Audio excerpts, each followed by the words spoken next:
Luke chapter 7 verses 1 to 10. Glory to God.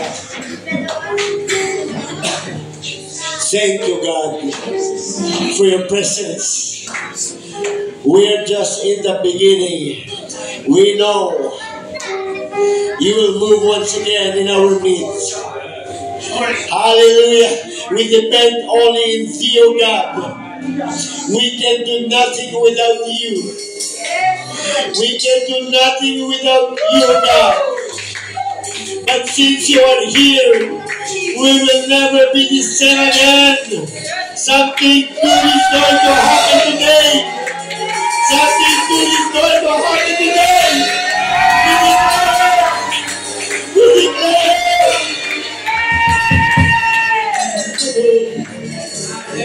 Jesus. In the book of Luke, chapter 7, verse 1 to 10. Now when he had ended all his sayings in the audience of the people, he entered into Capernaum. And a certain centurion's servant, who was dear unto him, was sick and ready to die. And when he heard of Jesus, he sent unto him the elders of the Jews, beseeching him that he would come and heal his servant. And when they came to Jesus, they besought him instantly, saying that he was worthy for whom he should do this. For he loved our nation, and he had built us a synagogue. Then Jesus went with them, and when he was now not far from the house, the centurion sent friends to him, saying unto him, Lord, trouble not thyself, for I am not worthy thou shouldest enter under my roof. Wherefore neither thought I myself worthy to come unto thee, but say in a word, and my servant shall be healed. For I also am a man sent under authority, having under me soldiers. And I say unto one, Go, and he goeth, and to another, Come, and he cometh. Verse 9, and to my servant, Do this, and he doeth it. When Jesus heard these things, he marveled at him, and turned him about, and said unto the people that followed him, I say unto you, I have not found so great faith, no, not in Israel. Verse 10, last verse, and they that were sent, returning to the house, found the servant whole that had been sick. Praise God. Purihin ang pagkabasa ng salita ng Diyos. Purihin ang ating Diyos na nagdadamot. Purihin ang ating Diyos na buhay. Purihin ang Diyos na pwedeng kapitan. Purihin ang Diyos na pwedeng tawagin. Purihin ang Diyos na makapangyarihan sa lahat. Hallelujah. Oh God, Lord.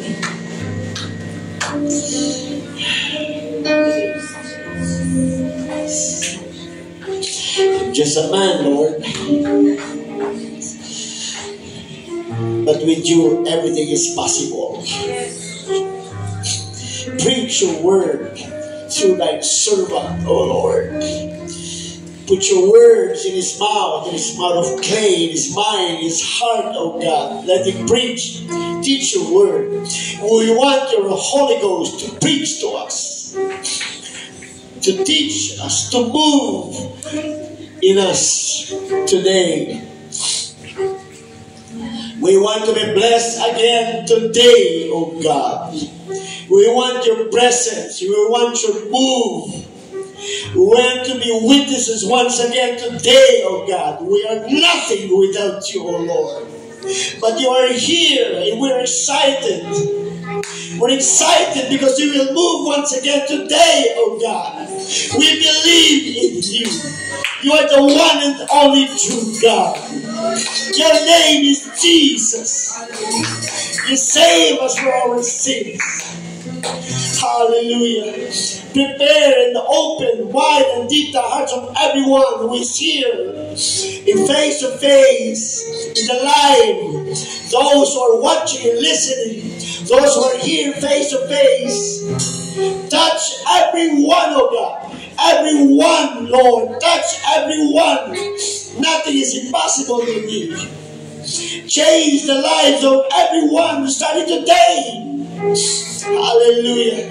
And bless us all, oh God. Cover all of us wherever we are.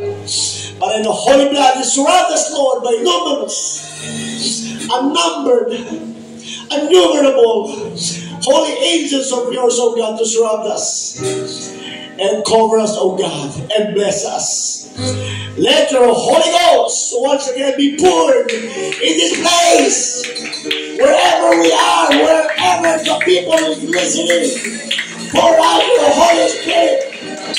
Let everyone be sensitive. Let there be speaking of tongues, water baptism in your most holy name, Lord Jesus. To be paid, to be redeemed. Hallelujah. Oh Lord, and make us, Lord, be free. Give us a spirit of freedom to praise and worship your holy name, to be free, to dance, to shout, to jump, to run.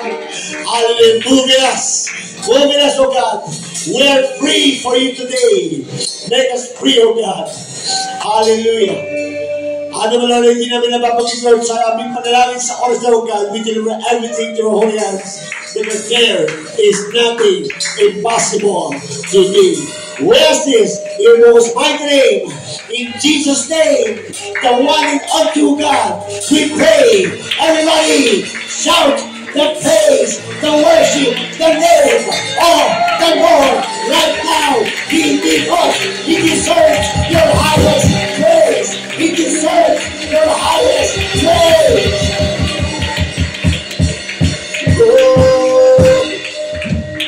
God will move your midst today, church. Mind yourself. Because God will move. And let's read our church memory verse na matatagpuan sa Deuteronomy 4 to 6. Hallelujah. Hear, O Israel, the Lord, our God is one Lord. And thou shalt love the Lord thy God with all thine heart, with all thine soul, and with all thine might. And these words I commanded thee this day shall be in thine heart. At kamay mo yung katabi. Sabi mo, God will bless you again today. Hallelujah. Okay, you can prepare your seats now. You can prepare your chairs now. Hallelujah. The Lord is with us. Hallelujah.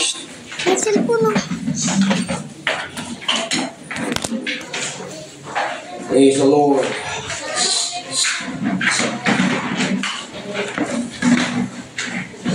Magandang umaga sa ating lahat. Japan Church, Dolores Church, sa lahat ng iglesia ng Diyos, sa lahat ng nasa salibutan, sa lahat ng nasa live, God bless you in Jesus' name. This message is for everyone. Hallelujah.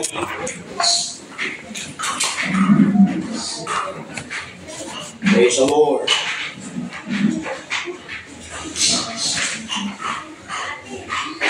Now when he had ended all his sayings in the audience of the people, he entered into Capernaum. Capernaum. Ang title ng mensahe ng Diyos ngayong umaga, mga kapatid, ay You Are Dear to Jesus. Mahalaga sa Diyos. You are dear to Jesus. Hallelujah. You are dear to Jesus. Luke 7, 1-10. Nung natapos ng Panginoon magsalita sa mga tao, mga kapatid, siya po ay pumasok sa lugar ng Capernaum. At siya ay nakatagpo ng isang centurion. Pag sinabi pong centurion, ito po ay mataas na posisyon sa isang army. Yan, mataas. Alam mo na, pag mataas, parang kinakatakutan. Diba? Pagka lumapit ka sa mga police dyan, sa mga security, madali makausap. Diba? Pero pagka sinabi sa'yo nga, o sige, ay bigyan ka ng appointment kay General, medyo nangangatong ka na. Dahil harap ka kay General, harap ka sa isang mataas na may posisyon sa isang military or army, mga kapatid. Verse 2, and a certain centurion's servant. Pero itong centurion, mga kapatid, ay meron siyang servant. So, ang centurion ay isang mataas na posisyon sa isang army, pero meron po siyang servant na mahalaga sa kanya. Dear sa kanya. Praise God. Hallelujah. And a certain centurion's servant, pag sabi servant, lower level, mas mababa. Pag sinabing servant, a person who performs duties for others. So, pag sinabing servant, mga kapatid, no, ito ay gumagawa o utusan, gumagawa ng mga bagay-bagay, mga kailangan ng mga tao. Pero meron siyang mas mataas sa kanya, ulo. Yun yung centurion, mga kapatid. At siya ay mahal ng kanyang leader, mahal ng kanyang centurion. Mahalaga siya sa centurion. Praise God. And a certain centurion's servant who was dear, pag sinabing dear, isang tao na malapit sa puso mo. Yan, close sa'yo, important sa'yo. Meron ba tayong ganyan? Mga taong malapit sa'yo, mahalaga sa'yo, dear sa'yo. Siyempre, lahat tayo, no? Mga close sa mag-isa. Pero meron talaga dyan na, meron ka talaga isang kapatiran, o kaibigan, o kapatid, o magulang. Isang tao na mahalaga sa buhay mo. Mahal mo. Praise God. Close sa'yo. At sabi dito, mga kapatid, ang servant nito ay may sakit at handa ng mamatay. Sick and ready to die. So dito muna tayo sa facts, sa storya. And when he heard of Jesus, he sent unto him the elders of the Jews, beseeching him that he would come and heal his servant. Pero good news. Yung mahal niya, yung dear sa kanya, yung mahalaga sa kanya, na may sakit, na pwede nang mamatay, malapit nang mamatay. Ang good news is, meron siyang nalaman na pag-asa. Yan. Narinig niya na merong Jesus. Praise God. He heard na kumakalat na yung pangalan ni Jesus na nagpapagaling, nagbubuhay ng patay, dakilang manggagamot, walang imposible. Kumalat na ang pangalan ni Jesus, mga kapatid. At narinig niya, hallelujah. And when he heard of Jesus, he sent unto him elders of the Jews. Kasi mataas posisyon niya. May authority siya na mag-utos. Puntahan niyo si Lord Jesus. Puntahan niyo yung pag-asa. Puntahan niyo yung manggagamot. Puntahan niyo yung Panginoong Jesus. Praise God. He sent unto him the elders of the Jews, beseeching him that he would come. Na kung pwede, siya ay dumating sa kanya and heal. So yan ang kanyang pangarap, yan ang kanyang desire, na yung kanyang servant ay mapagaling, na siya ay dumating at mapagaling. So dito natin makikita mga kapatid kung anong klaseng puso meron tong centurion. Bagamat siya ay may mataas na katungkulan, may authority para mag-utos, para magpatigil. Praise God. Siya this time ang nangangailangan ng tulong. Praise the Lord. Kaya nagpadala siya ng mga elders niya, maari mga under sa kanya. Inutusan niya na pumunta kayo kay Lord Jesus. Pumunta kayo kay Jesus at kung maari siya ay pumunta dito at pagalingin ang mahal kong servant. Hallelujah. So nagpadala siya ng number 1, elders. Hallelujah. At sabi nito mga kapatid, sa verse 4, and when they came to Jesus, they besought Him instantly. Agad. Nung nakita nila si Lord Jesus, hindi na sila iba-iba pang mga kwento. Diretsahan na. Lord, kailangan ka namin. Dahil meron mahal ang aming centurion, isang servant na may sakit at pwede lang mamatay. Ready lang mamatay. Kung pwede pumunta ka sa amin. At sabi dyan mga kapatid, sa verse 5, sa verse 4, that he was worthy. Ang taong ito, Lord, ang centurion na ito, ay worthy. Ay karapat-dapat mga kapatid. Karapat-dapat for whom he should do this. Kung kanino mo man gagawin ito, Lord, kung kanino man gagawin ito, Jesus, karapat-dapat lang ang taong itong tulungan. Dahil sabi nila sa verse 6, sa verse 5, and he had built us a synagogue. Dahil ang taong ito, Lord, Jesus ay di basta-basta ang tao. Yes, may mataas na katungkulan, may authority, pero alam mo ba, Lord, nagpatay din siya ng sinagoga sa amin. Ano ba yung sinagoga? Place for worship. Ang taong nangangailangan ay may authority at maraming achievements at nagpapatayo ng sinagoga. Place for worship. So, anong pinapakita dito mga kapatid? Anong klaseng tao ito? Anong mga achievements niya?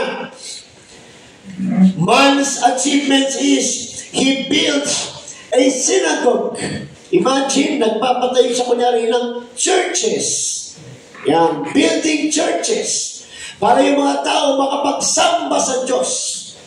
So, andun yung heart ng tao ito mga kapatid. Na hindi lang siya in authority, hindi lang siya may mataas na posisyon, but on the other hand, tinitingnan din niya ang kalagayan ng mga tao spiritually in the eyes of God. So dalawa, may authority siya sa lupa, may authority siya sa tao, pero pagdating sa spiritual, nagpapasakop siya sa mas may authority pagdating sa spiritual. Hallelujah. Hallelujah. Build a synagogue. Cares for people. Hallelujah. Sa kanilang spiritual life, sa kanilang sitwasyon, sa harapan ng Diyos. So itong tao ito ay may taas na katungkulan, may otoridad, pero may Diyos. may pananampalataya, may inaasahan. Hallelujah. This man's heart is the same. The same God's heartbeat. Kahit na meron siyang trabaho dito sa lupa, pero ang heart pala niya ay katulad sa Diyos. Hallelujah. Yun nga lang, pagdating sa spiritual na bagay, kaya niya lang magpatayo ng sinagoga. Besides that, wala na. Hindi niya kaya magpagaling. Hindi niya kaya mag-ayos spiritual. Hanggang doon na lang siya. May limit. Limited. Kaya nung narinig niya ang pangalang Jesus, nagkaroon siya ng pag-asa. Dahil sa kabilang panig, tumutulong siya sa tao, maganda niyang kalooban, pero mas malalim pa palang gusto niya. Gusto niya na yung tao ay hindi niya lang mautusan, hindi na siya in authority, gusto niya rin mapalapit sa Diyos. So magandang klaseng tao ito mga kapatid. Hindi katulad ng iba, noon na pagka okay na siya, wala na siyang pakialam sa iba. Pero ito iba mga kapatid. Hallelujah. Alam niya kung hanggang saan lang siya. Hanggang dito na lang siya. Pero ang good news is, nung narinig niya ang pangalang Jesus, nagpadala siya ng elders niya doon. Praise God. Dahil yung mahal niya sa buhay, yung dear unto Him, ay may sakit at ready nang mamatay. Hallelujah. Tuloy tayo. At sabi dyan, for He loved our nation. Verse 5. Praise God. Pareho sa ating Panginoong Diyos, mga kapatid. Sa John 3:16. For God so loved the world that He gave His only begotten Son. Pareho sila mga kapatid. Yun nga lang, hindi sa Diyos. Hindi siya si Lord Jesus. Siya isang centurion, pero tao pa rin. Kahit anong posisyon, kahit anong authority, tao pa rin. Kailangan pa rin niya si Jesus. Hallelujah. Kaya sabi sa verse 5 mga kapatid, for He loved our nation and He had built us synagogue. So, kilala siya ng mga tao na mabuti. Kilala siya ng mga tao na matulungin. Kilala siya ng mga tao na may puso. Kilala siya ng mga tao na nagmamahal sa amin yan. Kaya nung nagkasakit yung kanyang servant, praise God, kinailangan niya si Lord Jesus. Praise God. Hallelujah. Pero itong totoo mga kapatid, hindi mo kailangan ipagbalita yung achievements mo. Yung achievements ng tao, dahil may achievements ka o wala, you are dear to Jesus. Kahit wala ka bang nagagawa, mahalaga ka na sa Diyos. Romans 5:8. Hallelujah. God commended His love for us that while we were yet sinners, Christ died for us. Hindi ka pa pinapanganak, may nag-care na sa'yo. Hindi ka pa righteous, nandun ka pa sa kabilang panig, isang sinner, meron nang nag-care sa'yo, meron nang nagmahal sa'yo, wala ka pang achievements, meron nang higit pa sa centurion na nag-aalala sa iyong katayuan sa harapan ng Diyos. Hallelujah! Woo! Glory to God! Kaya habang inaaral ko ito, dahan-dahan ko nang nakikita si Lord Jesus. Dahan-dahan ko nang nakikita mga kapatid. Hallelujah. Verse 6. Then Jesus went with them, and when He was now not far from the house, the centurion sent. Pangalawa, kanina, elders. This time, nag-send pa siya ng friends niya. Hindi lang kontento sa isa. Nagkaroon pa ng pangalawang hakbang. Dahil ganyan kahalaga yung servant niya sa kanya. Hindi siya nag-share na isang beses lang. Hindi siya bumisita na isang beses lang. Hindi siya nag-move na isang beses lang. Dahil mahalaga sa kanya ang servant. Sinundutan pa niya. Nagkaroon pa ng pangalawa. Nag-send siya ng elders. This time, nag-send siya ng friends niya. We'll see later who are these elders, who are these friends in our lives. Hallelujah. At sabi dyan, verse 6, then Jesus went with them, and when he was now not far from the house, nung malapit na sa bahay, mga kapatid, not far from the house, the centurion sent friends, salubungin nyo na. Hallelujah, malapit na. Salubungin nyo na to him, saying unto him, Lord, trouble not thyself. Ayaw ka na namin pahirapan pa. Praise the Lord. Kasi, siyempre, nasa kalagayang tao, si Christ, napapagod rin, nauuhaw din. Kaya, nung natatalo na, nung malapit na, nagsugulit siya ng kanyang mga kaibigan, salubungin nyo na. Praise God. Saying unto him, Lord, trouble not thyself, for I am not worthy that thou shouldest enter under my roof. Praise God, hindi ka na namin pahirapan, Lord. Dahil hindi kami karapat-dapat man lang na pasukin kami sa aming mga tirahan. Pinapakita dito, mga kapatid, ang kanilang humility, ang humbleness. Dahil may kailangan sila sa Panginoon. Meron silang humility, may humbleness, may pag-admit, mga kapatid, na hindi sila karapat-dapat sa harapan ng Diyos. Look at this, church. This man has authority in the land. This man is famous. Praise God. With the people around. This man helps people. This man cares people. This man builds churches, synagogues, where people can worship God. Praise God. Pero never niya tinignan ang kanyang achievements. Para si Apostol Pablo, ang sabi ni Apostol Pablo, sa dami ng ginagawa ko, sa dami ng ginawa ko, hindi ko binibilang ang aking nagawa sa Panginoon. Dahil sa harapan ng Panginoon, ang aking nagawa ay zero, ay baliwala. Hallelujah. Kasi sabi niya, hindi kami worthy, O God, na pumasok ka pa sa bahay namin. Hallelujah. For I am not worthy that thou shouldest enter under my roof. There is humility. Isang bagay na kinakailangan makita sa atin ng Diyos kung tayo ay may kailangan sa Diyos. Isang bagay na kinakailangan makita sa atin kung tayo ay may kailangan sa Diyos. Humility.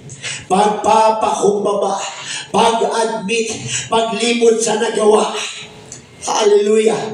Manatiling sa baba. Kasi minsan, pag maraming na nagagawa, tumataas na. Hindi na maabot, hindi na makausap.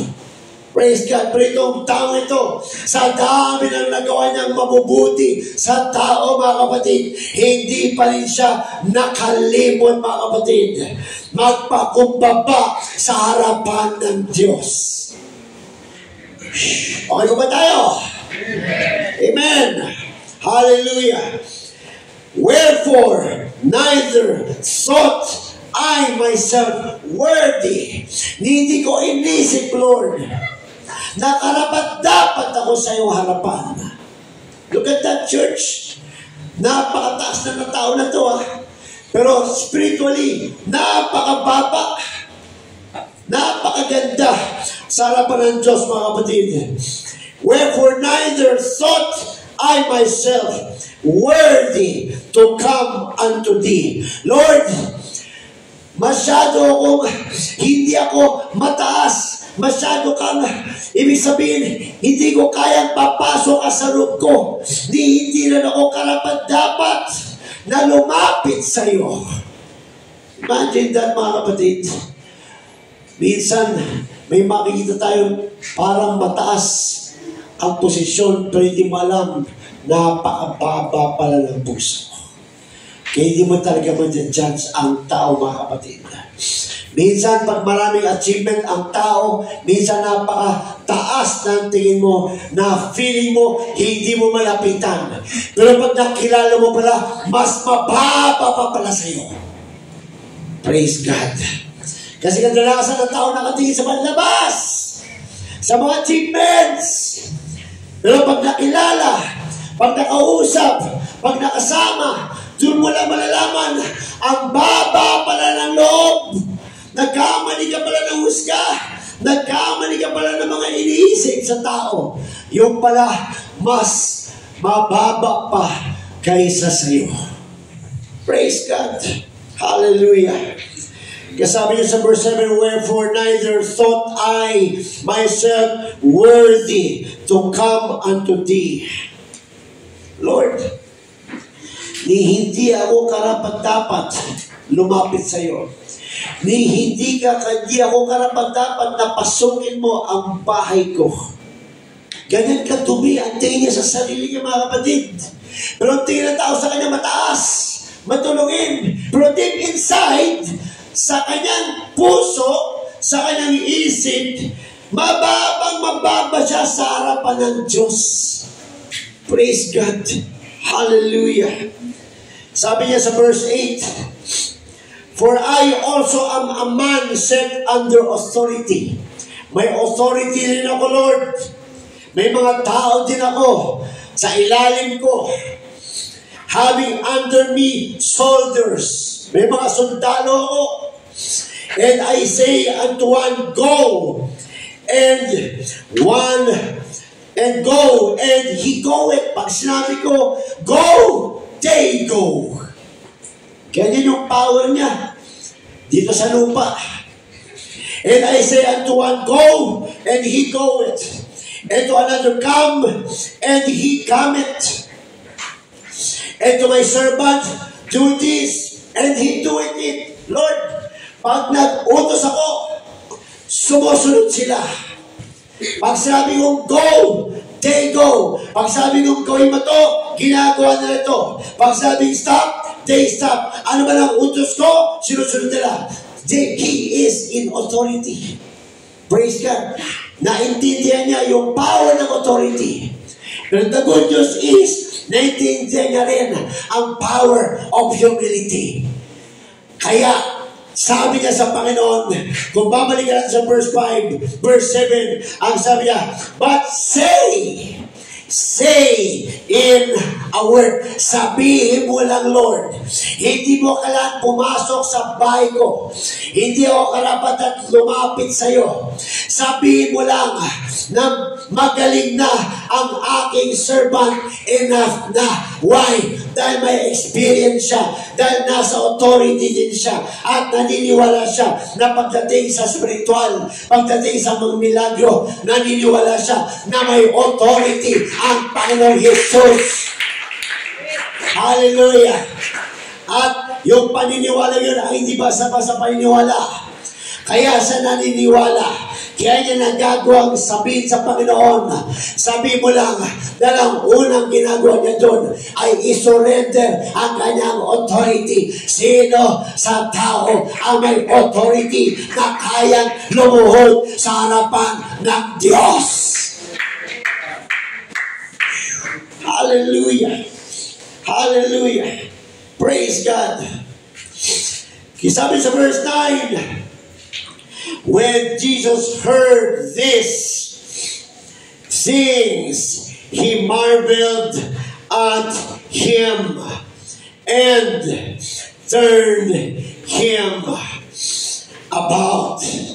At sinabi ni Lord sa mga tao, and said unto the people that followed him, I say unto you, I have not found so great faith, no, not in Israel. Hallelujah. Ano ang nakita ni Lord Jesus sa taong ito? Isang taong may authority, may kapangyarihan, sanay mag-utos. Hallelujah. At naniniwala din na may authority ang Panginoon Hesus. Ibig sabihin, siya nga ay totoo may authority, pero nagawa niya rin lumapit sa mas may authority. May kinikilala siya na mas may authority sa kanya. Kaya sinabihan din niya, sabihin mo lang, dahil ako din, pag sinabi ko to, nangyayari. Pero kinikilala kita na mas higit pa sa akin. Kinikilala kita na mas higit pa sa akin. Naniniwala ko na pag sinabi mo, mangyayari. Hallelujah. Praise God. Minsan mga kapatid, yung ating achievements, minsan yung ating success, minsan yung ating mga nagawang mabubuti, minsan yun ang nagiging hadlang kung bakit hindi tayo makalapit kay Lord. Kasi minsan nagbibilang tayo sa mga nagawa na natin. Na minsan yan din ang nagpapatigas sa ating tuhod. Kaya hindi tayo makaluhod. Dahil minsan nagiging bilib na sa sarili. Hallelujah. Nakita ng Panginoon, hindi lang yung salita niya, yung pananampalataya niya, ang nakita una doon ng Panginoon, yung pag-acknowledge ng may authority sa mas may authority. Yung submission ng mas nasa baba sa may authority. Andun ang power pag natuto tayo mag-submit, mga kapatid, sa may authority. Pero bago mo magawa ang submission sa may authority, kailangan meron tayong humility. Humility. Hallelujah.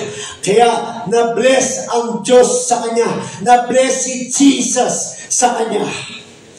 At sabi nga dyan, hallelujah, sa verse 10, and they that were sent, look at that. And they that were sent, hallelujah. Verse 10, returning to the house, found the servant whole that had been sick. Nung pagbalik na ng mga inutusan niya, nakita nila yung servant na mahal niya, na may sakit, na pwede nang mamatay. Nakita nila, nung pagbalik nila mga kapatid, ay magaling na. Magaling na. Praise God. Why? Hallelujah. Dahil ang ulang nakita ng Diyos, mga kapatid, ng Panginoon Hesus, doon sa centurion, mga kapatid, ay ang pagkilala sa Panginoong Hesus. Pag-acknowledge sa Panginoong Hesus. Hallelujah. Praise God. So eto, mga kapatid, will you surrender your authority to God's authority? Gusto mo ang kikilos ang Diyos sa buhay mo? Yan ang tanong. Willing ka ba i-surrender ang authority mo sa authority ng Diyos? Itong tao ito, hindi ito basta-basta kumpara sa atin. Ordinaryo lang tayo. Itong tao ito ay mataas na posisyon. At maraming hawak na tao. At nag-uutos. May tapang, may kapangyarihan. Pero dahil dumating sa buhay niya, isang bagay na hindi niya kaya. Hallelujah. Inacknowledge pa niya ang kanyang sarili na kung wala si Jesus sa kanyang buhay, hindi niya kayang gawin ang lahat ng mga bagay. Kaya yan ang talong. Willing ba tayo na i-surrender ang ating authority sa authority ng Diyos. Jesus. Glory to your holy name. Praise God. Willing ba tayo na i-surrender ang ating mga sarili? Dahil ating sarili may will yan. May authority. Praise God. Wala kang hawak na tao. Wala kang sundalo. Pero ikaw mismo umuutos. Ikaw mismo ang may hawak sa iyong katawang laman. Kung gusto mong sumunod siya o hindi, you are in authority of your body. You are in authority of your mind. You are in authority of your will. Are you willing to submit that authority to the will of God? Hallelujah. Whew. Hallelujah. For a dear soul, meron kang mahal sa buhay. Ano sabi dyan? Yung servant ay sick. Ano pa? Ready to die. Kung ikaw ay mananampalataya na, baka meron kang kaibigan na mahal mo, o magulang, o kapatid na mahal mo, na spiritually sick and ready to die. Hallelujah. Wala naman sakit, pastor eh. Lahat ng hindi pa tumatanggap sa Panginoon ay spiritually sick and ready to die. Romans 6:23. The wages of sin is death, but the gift of God is eternal life through Jesus Christ our Lord. So meron ka bang dear sa buhay mo? Meron ka bang magulang na dear sa'yo? Kapatid na dear sa'yo? Kaibigan, classmate, office mate, lahat na dear sa'yo? Hallelujah. Ang gusto ng Panginoon na first step natin, mga kapatid, ay i-surrender ang ating authority, ng ating authority sa flesh, yung ating authority sa will, ang ating authority sa buhay, sa authority ng Diyos. Dahil pag sinurrender natin ang authority natin sa ating buhay, mga kapatid, kikilos ang authority ng Diyos. Hallelujah. Yan minsan na nagiging problema. Kaya hindi tayo makalakad, hindi makahakbang, dahil sila man talaga mas makapangyarihan kaysa sa pagsunod ko sa authority ng Diyos. Hallelujah. Can you follow, church? Praise God. Hallelujah. Nararanasan natin yan. Dahil malakas ang authority ng ating sarili kaysa sa pag-surrender sa ating Diyos. Hallelujah. Kaya sabi dyan, there is power in humility. Praise God. May kapangyarihan sa humility, mga kapatid. There is power in humility. If you will surrender your authority of the flesh, your authority of your will, your authority in your life to the will of God, to the authority of God, you are indeed in authority. Dahil kung hindi mo kaya i-surrender ang authority mo sa iyong sarili, ang totoo, wala kang authority. Dahil sunod-sunuran ka. Kailangan masurrender mo ang authority mo sa laman, ang authority mo sa buhay, sa lupa. Dahil dyan magpapakita na tunay na may authority ka. Dahil kung may tunay na may authority ka, utosan mo, isasabit mo, ipapabak mo ay yung sarili sa authority ng Diyos. Then you are a centurion. Hallelujah. Hallelujah. Ang sabi niya, mga kapatid, anong ginawa ng centurion? In-acknowledge niya ang Panginoong Hesus. Itong Panginoong Hesus ang pag-asa ko para yung dear sa akin, para yung servant ko na may sakit na pwede nang mamatay ay magkaroon ng pag-asa. So anong ginawa niya? Number 2, mga kapatid, nagpadala siya ng elders. Hallelujah. Anong ginawa niya? Nagpadala siya ng friends, mga kapatid. Anong ginawa niya? Kung meron tayong dear sa ating buhay, mga kapatid, you gotta do something. Nabanggit rin kanina, kung gusto mo talaga na mag-work si God sa buhay mo, you gotta do something. May gagawin ka. Hindi pwedeng makinig ka lang. Kung may best friend ka at gusto mo makakilala sa Diyos, you gotta do something. Una mong lapitan ng Diyos, Lord, I want this friend of mine to be saved. I want her, I want him to come to know you. Second step is, go, make a move, send your elders. Send your friends. What are these? These are your moves. Ito yung moves na pwede mong gawin. Huwag kang tumigil hanggat hindi siya makaranas na makilala, makaranas ng authority ng Panginoong Yesus. At mangyayari lang yan pag sinurrender mo ang iyong authority sa Panginoong Yesus. Hallelujah. Hallelujah.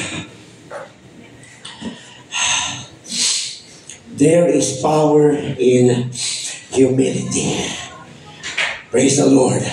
Sabi niya sa verse 6, I am not worthy. Makaka-move ka.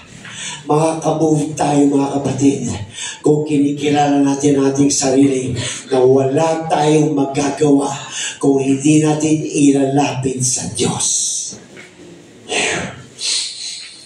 Now, here it goes. Hallelujah. Centurion was like Jesus. Hallelujah. The centurion man here was like Jesus. Hallelujah. And you are the servant. You are dear to Jesus. You are the servant, and we are dear to Jesus. Hallelujah. Who are the elders, church? Pinag-uusapan na natin yung nangyari na sa atin. They are the apostles of God. And who are the friends? The saints of God. The church of God. Gumawa ang Diyos ng tatlong hakbang, mga kapatid. Ang Diyos ay nahayag sa laman. Philippians 2:6 hanggang 8, mga kapatid. He humbled Himself. Praise God. Napako sa cross of Calvary. Binayaran tayo, mga kapatid. Pagkatapos niyan, nagbuo siya ng banal na spirito. Natanggap ng kanyang mga elders, mga panganay sa pananampalataya, mga apostol, mga disciples, at pinadala niya sa mga tao. At tumami at naging iglesia. At ang iglesia ay friends of God. Pinadala niya, ginamit niya ang iglesia para abutin tayo. We are talking what Jesus has done in our lives, church. We are talking what Jesus has done in our lives. At ang gusto ng Panginoon sa oras ito ay acknowledge natin na kung wala si Jesus, kung wala tayong gagawin, ay wala ring malarating ang ating mga dears sa buhay. So, sino ang dear sa iyong buhay? That is the question. Ready ka na sa rapture? Ready na ba sila? Sino ang dear sa iyong buhay? Ready na ikaw sa rapture? Ready na ba sila? Ready na ba sila? Praise God. Hallelujah. Jesus is just like the centurion na nag-aalala sa mga tao na spiritually sick and ready to die. Praise God. At ginawa niya lahat ng paraan para mapadalhan tayo ng kanyang salita sa pamamagitan ng kanyang mga apostols, ng kanyang mga disciples, hanggang sa kanyang mga saints, mga iglesia. Kaya tayo naririto ngayon, church, dahil gumawa ang Diyos ng hakbang. Gumawa ang Panginoon Yesus. He humbled Himself, mga kapatid. Praise God, para magkaroon ng daan ng kaligtasan ang mga servants, ang mga tao, ang mga hindi pa nakakakilala sa Kanya, ang mga hindi pa naliligtas. Gumawa ang Panginoon Yesus ng hakbang, mga kapatid. Praise God. So ang tanong, sino ang dear sa buhay mo? Baptized na ako, pastor eh. That's good. May Holy Ghost na ako, pastor eh. That's good. How about who is dear to your heart? Baka nakakasama mo siya sa labas, pero hanggang ngayon, hindi mo pa siya nasesyahan. Dahil kinikilala mo pa rin ang authority mo over the authority of Jesus in your life. Baka nahiya kang ipaalam na ikaw ay born again Christian. Baka nahiya kang may alam ka sa Bible. Baka nahiya ka magsabi na ikaw ay nagsisimba. Dahil ngayon baliktad na, mga kapatid. Lahat ngayon halos baliwala na ang pagsisimba. Halos lahat ngayon ay nasa sanlibutan na ang activity. Sino ang dear sa iyong puso? Isipin mo siya ngayon. Isipin mo ngayon ang taong dear sa iyo ngayon. Who is dear unto you sa buhay mo ngayon? If that person ay di pa nakakakilala kay Lord, he is sick and ready to die. Hayaan ba natin silang manatiling may sakit at ready ng pamatay? O isosurrender ko ang aking authority sa will ng Diyos para ang Diyos ay makakilos sa buhay ko at yung servant ay gumaling at hindi mamatay. Praise the Lord. This is the time that you will talk to Jesus. This is the time that you will talk to Jesus. This is the time. Meron ka bang kaibigan? Ang dami kong nababalitaan, mga kapatid, na nagsaslash, nagpapakamatay. Hahayaan ba natin sila o hahabulin natin sila? Hahayaan ba natin sila o gagawa tayo ng move para sila ay makaranas, makakilala sa kapangyarihan ng Diyos? Nasaan ka ba? Nasa authority mo o nasa authority ng Diyos, mga kapatid? Hallelujah! Hallelujah! This is the time. This is the time na isurrender ang iyong authority sa authority ng Panginoon Yesus. Hallelujah! Hallelujah! Hallelujah! Praise God! The Lord is speaking. Hallelujah! Amen! Who is dear to you, church? Who is dear? It's not how long. It's are you moving? It's not how long. Hallelujah! Hallelujah!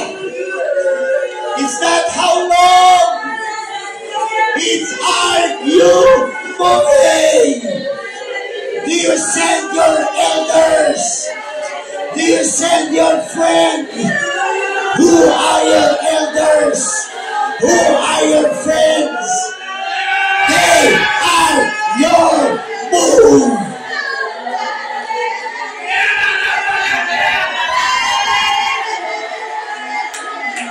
Oh, I don't want my authority. I don't want my authority. I want the authority of Jesus in my life. I want the authority of Jesus in my life.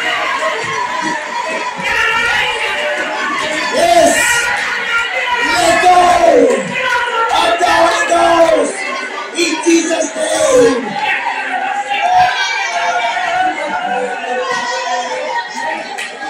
Who is dear to you? You are here today because you are dear to Jesus, but who is dear to you?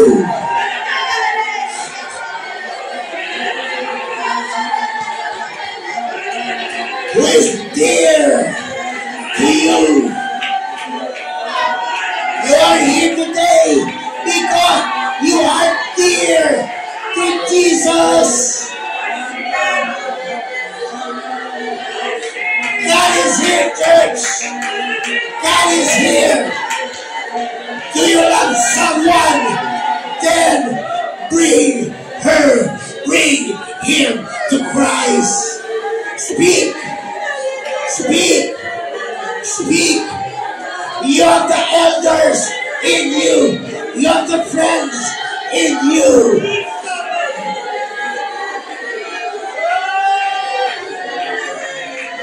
You have the Spirit of God. God's authority is in you already. Surrender. Submit your authority to God, because without Jesus, we can do nothing. It's not our position. It's not our achievements. It's not what we have done. It's what Jesus can do. It's what Jesus can do. So go while it is day. Go while it is day. The night cometh when no man can work.